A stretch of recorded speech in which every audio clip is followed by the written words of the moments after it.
It took me 3 years to get back here, and every day it was a struggle. My name is Avery Marz, and I'm a graduate student at St. Joseph's University. So I think when high school came around, again, I saw the interest from colleges. I realized, hey, I can get a free education from this. My mom was all for it. She's like, you're going to college. On my way up to school with my mom, talking about various things. My mom talking to me about the fall semester. And I walked into my dorm room, trying to put some clothing away first. That was what was most important to me. My mom was yelling at me that we needed to get the necessities up first, which included the fridge. So we walked over and went to lift up the fridge together. And as soon as we put the fridge down, I went to walk back to my bed, and that's when my left knee kind of gave out. I shook it out a little bit, didn't think anything of it. And I went to sit on my bed because I got a little lightheaded, and within about 5 seconds, I collapsed onto the floor, onto my left side. She's saying, Mom, what's happening to me? And I could only be honest and say, I think you're having a stroke. I mean, it was just so obvious. And for her, to see her 17-year-old child who's in great health, a Division I athlete, look up at her and ask what's wrong when she can blatantly see the whole left side of my face has dropped. I knew when we got to the hospital and they said it was an acute ischemic stroke, I knew there was going to be a long recovery, and I knew that potentially there was going to be no basketball ever again.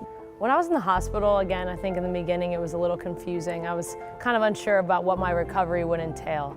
I had people ask me, oh, you're going to be back in 2 weeks, right? And I was like, I don't know, am I? I had no idea. So that was a big thing for me, was just dealing with the failure and using it in a way that could motivate me, but also that I would take time for myself, to accept the failure and say, you know what, this is where you're at, but this isn't where you're always going to be at, so find a way to do it. During her rehab process, and it really started when she was still in the hospital, I would send her inspirational quotes or pictures of funny things. There's a picture my mom sent me, and there's a line that says, this is what your dream is, and it's a straight line up a hill. And then there's that finish line where it has ups and downs. And I think with perseverance, you have to understand that you're gonna have those ups and downs, but you need to continue to go through them. Take the bumps and continue to move on and get to where you want to get to.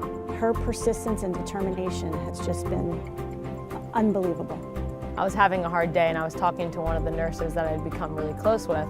I was just kind of in a funk, and I was looking at her with the question of why me, why am I here? And she kind of gave me some tough love, which now I look back on and I'm so happy she did. She said, Avery, I'm going to be honest with you. She said, you're the healthiest on this floor. And I said, what do you mean? What do you mean I'm the healthiest on the floor? I'm laying here, I'm paralyzed, head to toe, my whole entire left side. She said, there are kids in here that are completely brain dead. There are kids in here that have brain cancer. There are kids in here that aren't going to walk out of this floor. And that completely just put it in perspective for me. And I think I continue to use that perspective throughout every struggle that I face, and I hope other people can use that as well. Because there's always someone that's going through something just like you are. There's someone that have it a little bit easier, yes, of course, but there are also people that have it 10 times as hard. If you take one person out of my story, then maybe it wouldn't be where I am today. I was just happy to put my 2 feet on the court and be checked in, hear my name called and go up to the front, and be checked in. I never really had that experience. Later off, I heard that my coach was crying, my mom the same in the stands, and I just had a big smile on my face, happy that I was able to do it. I think the biggest thing for me was being out there with my team. I was out there with some of my friends that I had been with for 4 years now, and I was never able to play with them. And to see them and pass them the ball and to be on the court with them was amazing, and that's something that I'll never take for granted again. I think people think it's kind of cliche. Everyone says it. You see it on Instagram, you see it on Twitter. Don't take today for granted. Tomorrow's not promised. But you don't realize how important that statement is until it happens to you.